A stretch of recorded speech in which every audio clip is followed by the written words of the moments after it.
दादा जय गोपाल जय द्वारकाधीश। तो आज रुक्समणी का लाइव मिल्किंग करेंगे, आपको बताएंगे।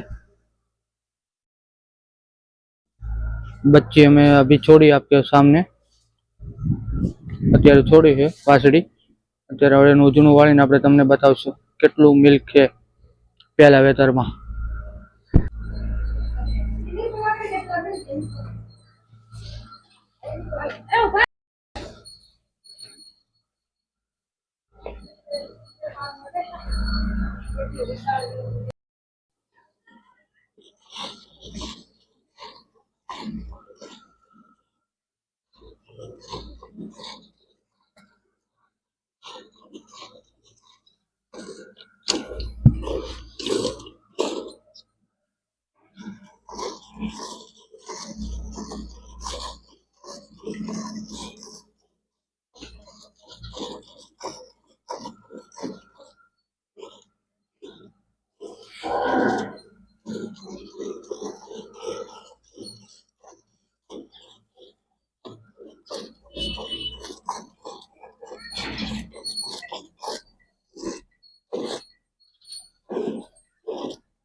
આપણે આ દૂધ દોયું છે, થોડીક દોડ ઓણે રહી ગઈ છે।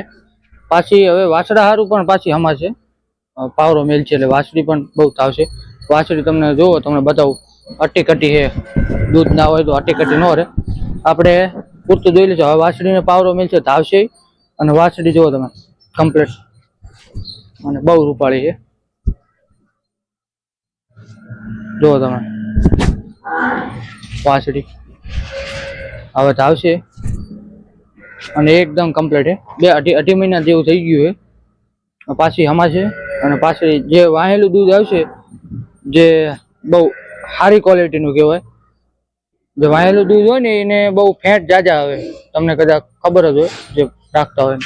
જો તમે હવે પાછી હમાય અને વાસળી ધાવશે, બધું 2 થી 3 લીટર દૂધ હશે હજી, એ બધું ધાવશે વાસળી, પાછી હમાય છે મૂળ ટૂંકમાં, સમજ્યા? જો વાસળી પણ બહુ સારી છે, એની વાત જ ન। અને પહેલા વેતરની આ વડકી છે, 2 દાંત ઉપર। અને આ જેવો અચાનક એવો વિડીયો બનાવી નાખ્યો આપણે નાનકડો। બાકી કાલે પણ એક વ્લોગ બનાવશું, એક વડકીનો પહેલિયા છે। તો કોઈ એમ કહેતું હોય કે અત્યારે તો આ તો શું 2.5-3 મહિના થઈ ગયા, અને પાછી લગભગ ગરમીમાં આવી હતી પણ આપણે થવા નથી દીધી। વાસળી જુઓ તમે, એકદમ રૂપાળી છે। અત્યારે દૂધ હવે બધું ધાવા જ દેવું છે, હવે આપણે એવી કોઈ લાલચ નહીં, પણ છતાં પણ 6 લીટર દૂધ છે, 6.5 લીટર, 6.5 લીટર।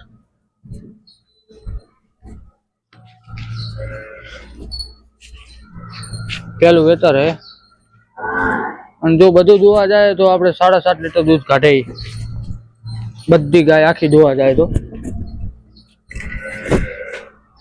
અને કાલે પણ નવી એક વ્લોગ સાથે મળશું, જે પહેલી વડકી છે એનું મિલ્ક આપણે જોઈશું, તમને બતાવશું એનું કેટલું મિલ્ક છે। એ અલગ એક લાઈન ઊંટની છે, તેમાંથી આવે છે, અને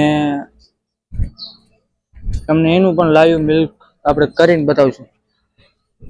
વાસળી હજી આવે છે, વાસળી બહુ સારી થવાની છે। આપણે બબ્બુ.